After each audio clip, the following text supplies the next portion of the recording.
అస్థి అనేది మనకి తెలిసిన మొట్టమొదటి వరకు ఎక్కువగా మనం ముందు చూసేది అస్థి భవతి ఈ రెండే కదా. అస్థికి ధాతువు అస్, భవతికి ధాతువు హు, ఈ రెండే మనం చూస్తాం. సో మనం అస్థికి ఏం చూసాం? మనము అస్థి, స్థః, సంతి, ఏకవచనం, ద్వివచనం, బహువచనం. ఇందులో పాస్ట్ టెన్స్ యూసేజ్ ఎట్లా ఉంటుంది? అవి ప్రజెంట్ టెన్స్ లో. పాస్ట్ టెన్స్ యూస్ మళ్ళీ అందులో కూడా పురుషాన్ని బట్టి మారుతుంది. అస్థి, స్థః, సంతి అనేవి ప్రథమ పురుషంలో, మధ్యమ పురుషంలో అసి, అసి, స్థః, స్థ, ఉత్తమ పురుషంలో అస్మి, స్వహ, స్మహ. ఇవి మనం చదివినవి. ఇదంతా కూడా ప్రజెంట్ టెన్స్ లో. ఇప్పుడు మనం పాస్ట్ టెన్స్ లోకి వచ్చి మనం ఇదొక్కటి చూసాం. మనం అస్థి, ఆసీత్ అనేది కూడా మనం చూసాం. అంకురః అధునా వృక్షః అస్తి. అంకురః అధునా, అధునా అంటే నవేడేస్, అట్ ప్రెసెంట్ అని అర్థం అనమాట.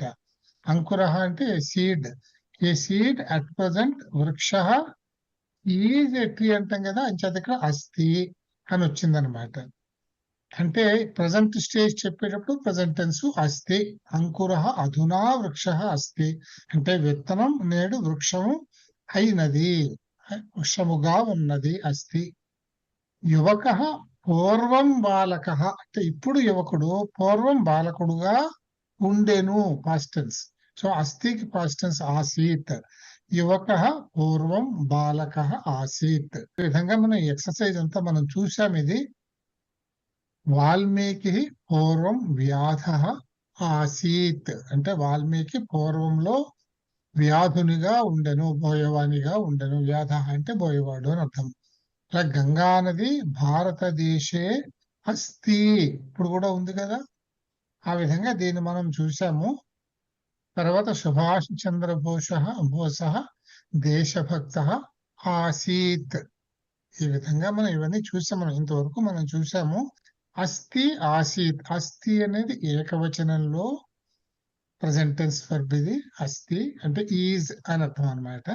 అలాగే ఆసీత్ అంటే ఏకవచనంలో పాస్ట్ టెన్స్ అంటే వజ్ అని అర్థం. ఈజ్, వజ్ అంటే ఇది ప్రెసెంట్ టెన్స్, పాస్ట్ టెన్స్ ఏకవచనంలో. ఓకే, ఇవి ద్వివచనం బహువచనాల్లో ఎట్లా ఉంటాయి అది మనం నేర్చుకుందాం.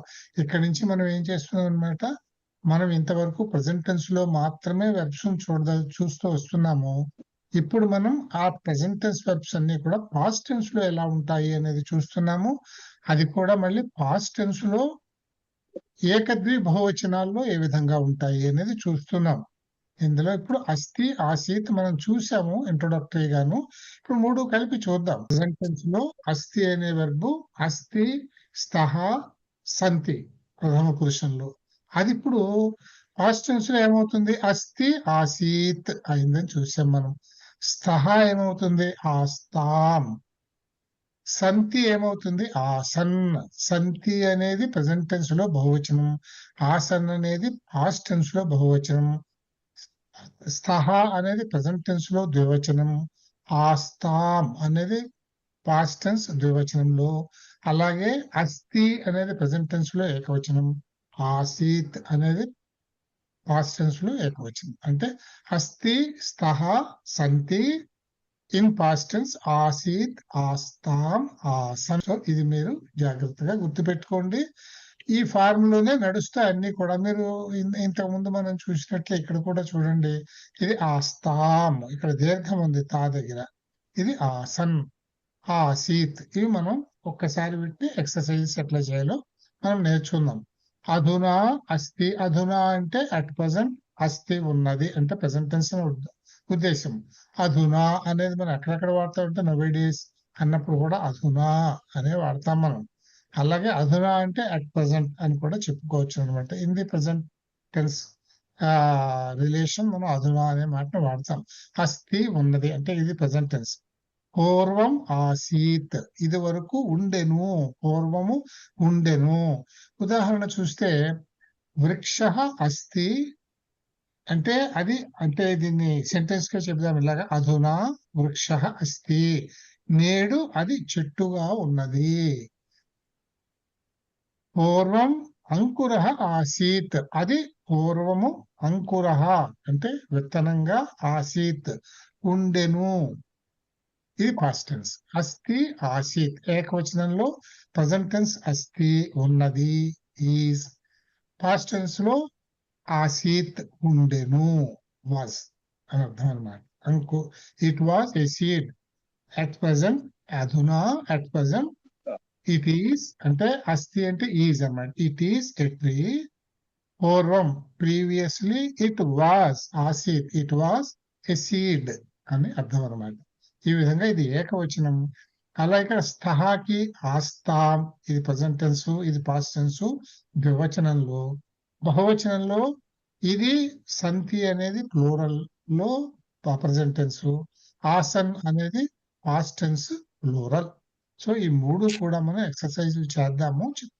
అధునా వృక్షः अस्ति పూర్వం అంకురः ఆసీత్. అధునా వృద్ధः अस्ति పూర్వం యువకः ఆసీత్. అధునా దారిద్ర్యः अस्ति పూర్వం ధనికः ఆసీత్. అధునా అది ధూని అధునా అని మనం దీర్ఘం పలకక్కర్లేదు. అధునా అధునా ధూ షార్ట్ అన్నమాట. అధునా అంటే అధునా పండితः अस्ति పూర్వం మందః ఆసీత్. అంటే అధునా పండిత అస్తి అంటే ఇవాళ అతను నాలెడ్జబుల్ పర్సన్ గా ఉన్నాడు. పూర్వం మందః ఆసీత్ మందబుద్ధిగా ఉండేవాడు, స్తబ్దుగా ఉండేవాడు అని అర్థం అన్నమాట. తెలివి తక్కువగా ఉండేవాడు. ఓకే. అధునా శాంతః అస్తి పూర్వం క్రూరः ఆసీత్.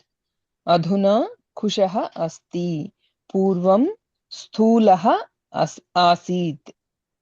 అంటే నేడు వాడు కొంచెం చిక్కి ఉన్నాడు, పూర్వం కాస్త లావుగా ఉండేవాడు అని అర్థం. కృషః అంటే చిక్కి ఉండటం, స్థూలః అంటే లావుగా ఉండటం. అధునా వృద్ధౌ స్థః పూర్వం బాలకౌ ఆస్తాం.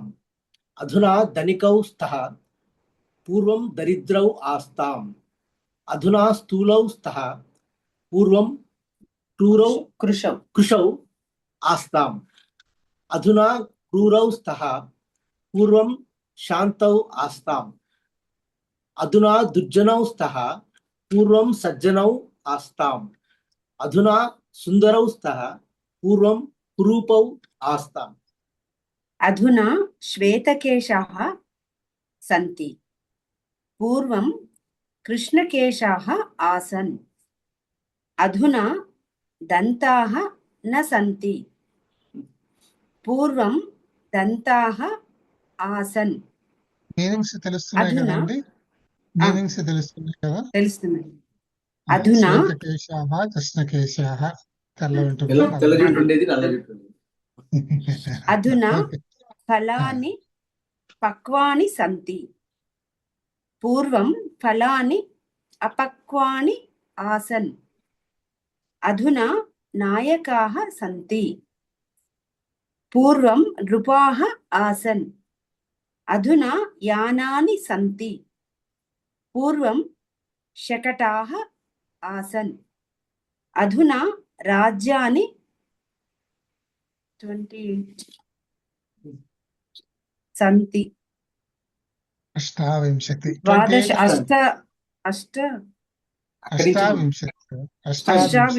సంతి. పూర్వం రాజ్యాన్ని 25 ఆసన్. కరెక్ట్, ఎక్సలెంట్, బాగుంది. అంతే. ఇప్పుడు ఇది మనం ఎందులో చెప్పుకున్నామండి, అస్థి స్థహ సంతి అనేది ప్రథమ పురుషంలో. సో అస్థి సహ సంతికి వరుసగా ఆసీత్, ఆస్తాం, ఆసన్ అనేవి పాస్ట్ టెన్స్ లో ఫార్మ్స్. ఇప్పుడు ఇవి మధ్యమ పురుషులు ఎలా వస్తాయి? మధ్యమ పురుష అంటే మనకు తెలిసింది కదా, త్వం, త్వం, యువాం, యూయం, ఇది మధ్యమ పురుషులు వచ్చే యూసేజెస్. వీటిల్లో ఎలా వస్తాయి అంటే అస్థి స్థహ సంతి అనుకోండి. ఇక్కడ అస్థి మనకి అక్కడ ఏమొచ్చింది, అసి. మధ్యమ పురుషులో అక్కడ మధ్యమ పురుషులో మనకి అసి స్థహ స్థ గుర్తున్నాయి కదా మీకు. అసి స్థహ స్థ త్వం అని వచ్చినప్పుడు ఆ అసి బికమ్స్ ఆసీహి. ఇక్కడ ఆసీత్ అని మనకి ఇందాక ఫస్ట్ పర్సన్ లో వచ్చింది, అంటే ప్రథమ పురుషంలో వచ్చింది. మధ్యమ పురుషంలో ఆసీత్ అనేది ఆసీహి అని అవుతుంది. తర్వాత రెండోది అక్కడ ఆస్తాం అని వచ్చింది కదా ప్రథమ పురుషంలో, ఇక్కడ ఆస్తం అవుతుంది. అందుకే గుర్తు పెట్టుకుని అక్కడ దీర్ఘము అని చెప్పాను నేను. ఇక్కడ హ్రస్వం ఉంటుంది. ఆస్తం మధ్యమ పురుషంలో పాస్ట్ టెన్స్ లో ఆస్తం. అలాగే అంటే ఇక్కడ అసి అనేదానికి ఆసిహి, స్థహ అనేదానికి ఆస్తము, స్థ అనేదానికి ఆస్త అని వస్తుంది. ఇందాక పైన ఆసన్ అంటే ప్రథమ పురుషంలో మనకు వచ్చిన వాటికి దీనికి తేడాలు మీరు గుర్తించండి. ఆసీత్, ఆస్తాం, ఆసన్ అని అక్కడ ప్రథమ పురుషంలో వచ్చాయి. మధ్యమ పురుషంలో వస్తుంది ఆసీత్ ప్లేస్ లో ఆసీహి, ఆస్తాం ప్లేస్ లో ఆస్తం, ఆసన్ ప్లేస్ లో ఆస్త.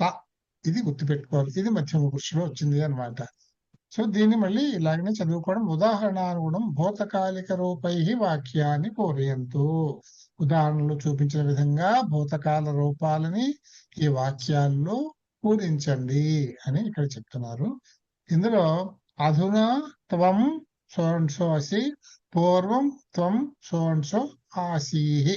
ఇక్కడ త్వం అంటున్నాం కనుక అసి, ఆసీహి. ప్రజెంట్ టెన్స్ లో అసి, పాస్ట్ టెన్స్ లో ఆసీహి ఏకవచనం. త్వంకి ద్వివచనం యువాం. యువాం వచ్చినప్పుడు ప్రజెంట్ టెన్స్ లో స్థః, పాస్ట్ టెన్స్ లో ఆస్తం. అలాగే ప్లూరల్ లో యువాం యూయం. యూయం అని వచ్చినప్పుడు ప్రజెంట్ టెన్స్ లో స్థ, పాస్ట్ టెన్స్ లో ఆస్త. అలా వస్తాయి అన్నమాట. కనుక ఈ డాషుల్లో ఉన్నది ఇక్కడ ఉన్నది మనం ఫిలప్ చేసుకుంటే సరిపోతుంది. అంటే అధునా త్వం నవమ కక్ష్యాయాం అసి అంటే టుడే యు ఆర్, అసి అంటే యు ఆర్ ఇన్ ది నవమ కక్ష, ఇన్ ది 9th grade. ఇవాళ నువ్వు 9th grade లో ఉన్నావు. త్వం అంటే ఇక్కడ పూర్వం పెట్టుకోవచ్చు మనం. పూర్వం త్వం అనొచ్చు, లేదు త్వం పూర్వం ఎట్లయినా చెప్పండి, పర్వాలేదు. పూర్వం త్వం అన్నా త్వం పూర్వం అన్నా మనకి సాంస్క్రిట్ లో ఒక వెసులుబాటు ఏమిటంటే వర్డ్స్ ఇటు అటు మార్చినా it does not make a difference. అది ఎలాగైనా వాడుకోవచ్చు. సో పూర్వం త్వం అష్టమ కక్షాయాం ఆసీహి. ఆసీత్ ప్రథమ పురుషంలో, మధ్యమ పురుషంలో ఆసీహి ఉండినావు. అంటే పూర్వము నువ్వు 8వ గ్రేడ్ లో ఉన్నావు అని అర్థం అన్నమాట. ఈ విధంగా మనం త్వం చతురః అసి అంటే అధునా త్వం చతురః అసి, పూర్వం త్వం మూర్ఖః ఆసీహి. ప్రస్తుతం నువ్వు తెలివైన వాడివి, చతురునిగా ఉన్నావు. పూర్వము నీవు మూర్ఖునిగా ఉండినావు అని అర్థం అన్నమాట. ఈ విధంగా మనం ఇది ఏకవచనంలో, ద్వివచనంలో, బహువచనంలో ఎక్సర్సైజ్ ఉంది. అసి ఇది మధ్యమ పురుషంలో, ఏకవచనంలో ప్రజెంట్ టెన్స్ అసి, పాస్ట్ టెన్స్ ఆసీహి, ద్వివచనం స్థః ప్రజెంట్ టెన్స్ లో, పాస్ట్ టెన్స్ లో ఆస్తం. గుర్తుపెట్టుకోండి, ఇందాక మనం ఆస్తాం, తా దగ్గర దీర్ఘం ఉంది, ఇది హ్రస్వం. తర్వాత ప్లూరల్ లో వచ్చిన తర్వాత ఇక్కడ ప్రజెంట్ టెన్స్ లో స్థ, పాస్ట్ టెన్స్ లో ఆస్త. ఇప్పుడు ఈ ఎగ్జాంపుల్స్ మనం చదవాలి. అధునా త్వం ఏకవచనం. అధునా త్వం నవమ కక్ష్యాయాం అసి, పూర్వం త్వం అష్టమ కక్ష్యాయాం అసీహి. అధునా ఆ దీర్ఘం ఆసీహి, ఆసీత్ ఆసీహి అలా గుర్తుపెట్టుకోండి, రెండు ఆనే. అస్తి ఆసీత్ ప్రథమ పురుషం, అసి ఆసీహి ఇది మధ్యమ పురుషం. ఓకే. త్వం పూర్వం అష్టమ కక్ష్యాయాం ఆసీహి. అధునా త్వం చతురః అసి, పూర్వం త్వం మూర్ఖః ఆసీహి. అధునా త్వం ప్రవీణః అసి, పూర్వం త్వం మందః ఆసీహి. అధునా త్వం కృశః అసి, పూర్వం త్వం స్థూలః ఆసీహి. అధునా త్వం భారతే అసి, పూర్వం త్వం విదేశే ఆసీహి. అధునా యువాం స్వాస్థ్యౌ స్తః, పూర్వం పూర్వం యువాం రుగ్నౌ ఆస్తాం. అధునా ఆస్తం. ఆస్తాం ఆస్తం అంటే past tense in singular. First person. ఇది మధ్యమ పురుషంలో సెకండ్ పర్సన్ లో ఇది ఆస్తం హ్రస్వం అవుతుంది అనమాట.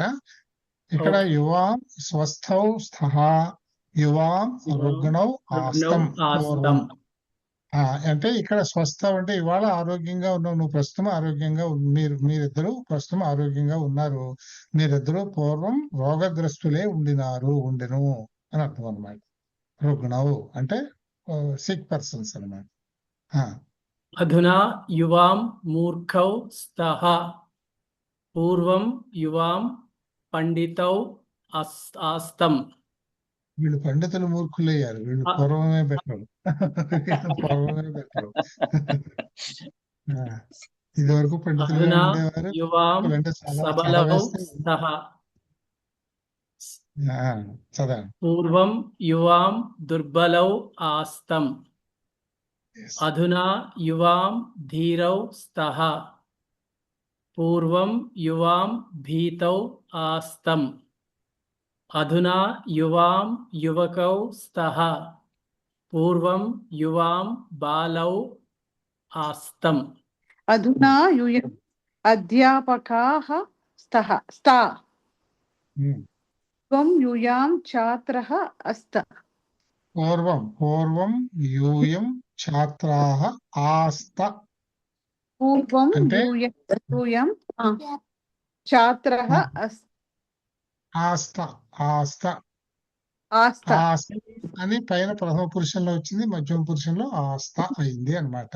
అంటే ఇక్కడ అధునా యూయం అధ్యాపకాః స్థ అంటే నేడు మీరంతా అధ్యాపకులుగా ఉన్నారు. పూర్వం ఇది వరకు యూయం మీరందరూ ఛాత్రాః ఆస్త విద్యార్థులుగా ఉండినారు అని చెప్పడం పాస్ట్ టెన్స్. స్థ అనేది బహువచనంలో ప్రజెంట్ టెన్స్, ఆస్త మధ్యమ పురుషంలో, ఆస్త అనేది బహువచనంలో పాస్ట్ టెన్స్ మధ్యమ పురుషంలో. ఆ విధంగా చదవాలి. అధునా యూయం సరళాః స్థ. పూర్వం యూయం ఇది ఎలా చెప్తారండి? ఉద్దండాః ఉద్దండులు. ఓకే. ఉద్దండులు సరళులు అంటే ఇవాళ మీరు కోమలంగా ఉన్నారు. ఉద్దండాః కఠినంగా గట్టిగా ఉన్నారు అని అర్థం అన్నమాట. ఆస్త. అధునా యూయం ఆచార్యోః స్థ. ఆచార్యాః స్థ. ఆచార్యాః స్థ. పూర్వం యూయం శిక్షకాః ఆస్త. శిక్షకాః ఆస్త. కరెక్ట్. అధునా యూయం బాలకాః స్థ. పూర్వం యూయం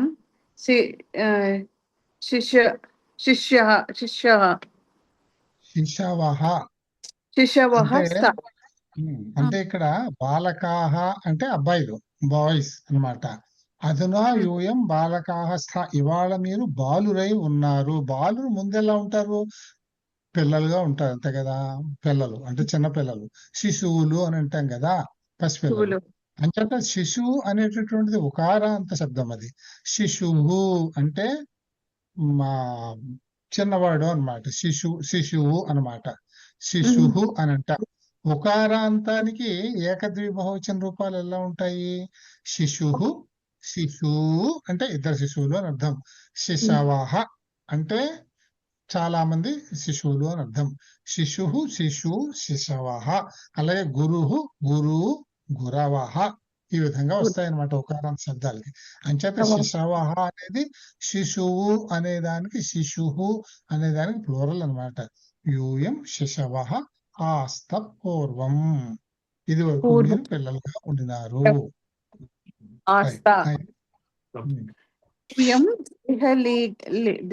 దేహలీ నగరే. అధునా మర్చిపోయాం. అధునా ఓకే. అధునా యూయం దేహలీ నగరే స్థ. పూర్వం యూయం వారణాసి నగరే ఆస్త. ఇది ఢిల్లీ. వారణాసి నగరే, చాలా జాగ్రత్తగా ఉండాలి. సంస్కృతం అంటుంది వారణాసి అని పలకూడదు. ఇంకా చెప్పాలంటే వారణాసి అని మనం అంటాం, వారాణసి దాని పేరు అసలు. వారాణసి అనే పలకాలి, అంటే ఆ దీర్ఘం రాకుండా వారణాసి అని వాడుకలో వచ్చింది. వారాణసి అనే దాని మామూలు పేరు. వారాణసి నగరే, అది నగరే అంటే ఈ నగరే, దేహలి నగరే అంటే ఢిల్లీ నగరము నందు, సప్తమి ప్రయోగం. వారాణసి నగరే, వారాణసి నగరము నందు అని అర్థం అనమాట. ఆస్థా ఉండినారు, పూర్వం మీరు వారాణసి నగరంలో ఉండినారు, ప్రస్తుతం మీరు ఢిల్లీ నగరంలో ఉంటున్నారు అని దీనికి అర్థం అనమాట. ఇక్కడ ఒక చిన్న విషయాన్ని మీరు గమనించండి. ఇక్కడ యూఎం అధ్యాపకాః స్థా అన్నప్పుడు ఇక్కడ యూఎం ఎలా రాశాడు చూడండి ఒకసారి. మకారం హల్లు రాశాడు, పొల్లు రాశాడు. ఇక్కడ యూఎం సరళాః స్థా అన్నాడు. ఇక్కడ యూఎం ఇక్కడ ఎలా రాశాడు, అనుస్వారం పెట్టాడు, మకార పొల్లు పెట్టలేదు ఇక్కడ. అలాగే ఇక్కడ యూఎం ఆచార్యాః అన్నప్పుడు మకార పొల్లు మకారం వాడాడు. ఈ యూఎం ఒకటే వర్డ్, ఇది ఇక్కడ రాయడంలో తేడా. ఇక్కడ ఇలా రాశాడు, ఇక్కడ ఇలా రాశాడు. మళ్ళీ యూఎం హల్లు వాడాడు, ఇక్కడ యూఎం అనేది అనుస్వారం వాడాడు, ఇక్కడ యూఎం అనేది అనుస్వారం వాడాడు. ఇక్కడ యూఎం అనే దాంట్లో ఆ అమ్మ అనేది మకార పొల్లు ఎక్కడ వాడాడు, అనుస్వారం ఎక్కడ వాడాడు అనేది మీరు గమనించారా? అచ్చులు ఉన్నప్పుడు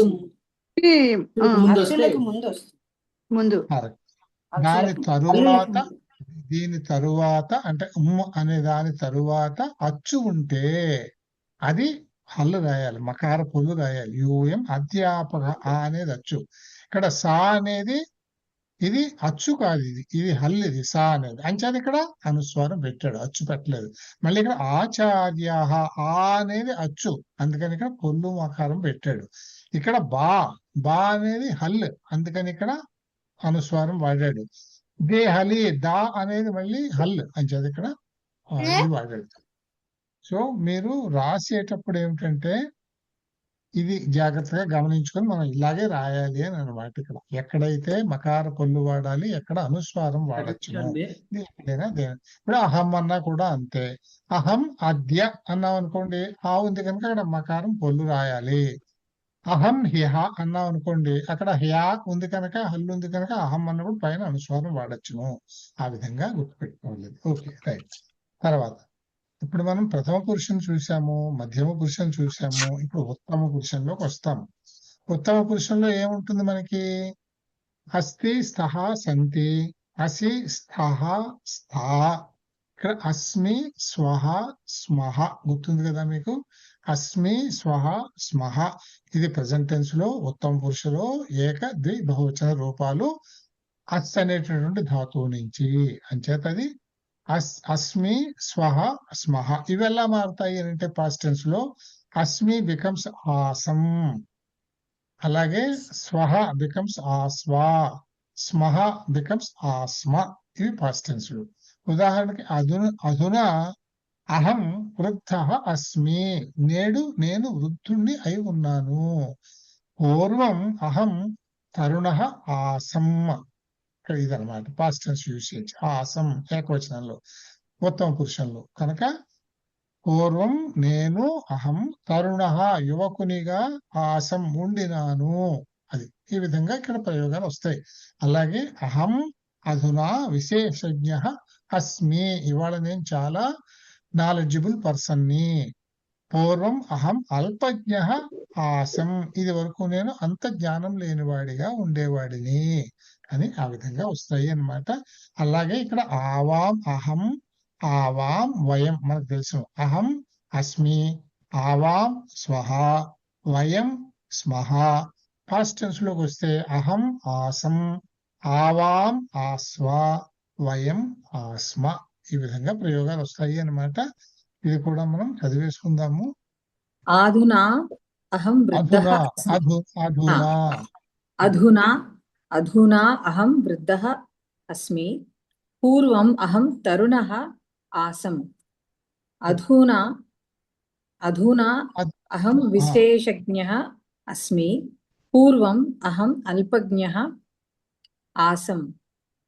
अधुना अहं राष्ट्रनायकः अस्मि पूर्वम् अहं गृहं नायकः आसम् अधुना ग्रामनायकः आसम्. सारी ग्रामनायकः आसम् ఓకే. अधुना अहम् अलसः अस्मि पूर्वम् अहम् उद्यमशीलः आसम् అంటే ఏమిటంటే ఇది అహం అధునా నవడేస్ అహం అలసహ అస్మి, నేను కొంచెం నిర్లక్ష్యంగా ఉంటున్నాను. అలసహ అంటే నిర్లక్ష్యము అన్నమాట. నిర్లక్ష్యంగా ఉన్నాను. లేదు, కేర్లెస్ అనేది కాదు, కేర్లెస్ అని కూడా అనుకోవచ్చును. అలసహ అంటే అలసత్వము, నిర్లక్ష్యము, అలసత్వము అని అంటాం కదా. నెగ్లిజెంట్ గా, కేర్లెస్ వేరు, నెగ్లిజెంట్ గా కొంచెం తేడా ఉంది కదా. కేర్లెస్ గా ఉండడం వేరు, నెగ్లిజెంట్ గా ఉండడం వేరు. సో కేర్లెస్నెస్, నెగ్లిజెన్స్, డల్ గా ఉండడము, అలా అర్థాలన్నీ అన్నిటికీ అలసహ అని అంటాం. నీరసంగా ఉండడాన్ని కూడా అలసహే. నాకు ఇవాళ నీరసంగా ఉంది, అహం అలసహ అస్మి అని అంటాం అనమాట. నేను నీరసంగా ఉంది ఇవాళ కొంచెము అని అనాలంటే కూడా. సో ఉద్యమశీల అని అంటే ఏమిటనమాట ఇక్కడ? ఉద్యమశీల కాదండి, ఉద్యమశీల. ఉద్యమం గుణంగా కలిగిన వాడు అంటే మంచి ఎఫర్వెసెంట్ గా ఉండేవాడు అన్నమాట. అంటే ఉద్రేకంగా ఉండేవాడు, నేను ఉద్రేకంగా ఉండేవాడిని, ఇవాళ కొంచెం అలసత్వంతో ఉంటున్నాను అని అర్థం అనమాట. అది అలాగే గ్రామనాయక, ఇది వరకు విలేజ్ లీడర్ గా ఉండేవాడిని. అద్య రాష్ట్ర నాయక, ఇవాళ నేను రాష్ట్ర నాయకుడిగా ఉన్నాను అని ఆ విధంగా చెప్పుకోవాలి. Okay, right. అధునా అహం గృహస్థః అస్మి పూర్వం అహం ఛాత్రः ఆసమ్ అధునా ఆవాం సుదృఢౌ స్వః.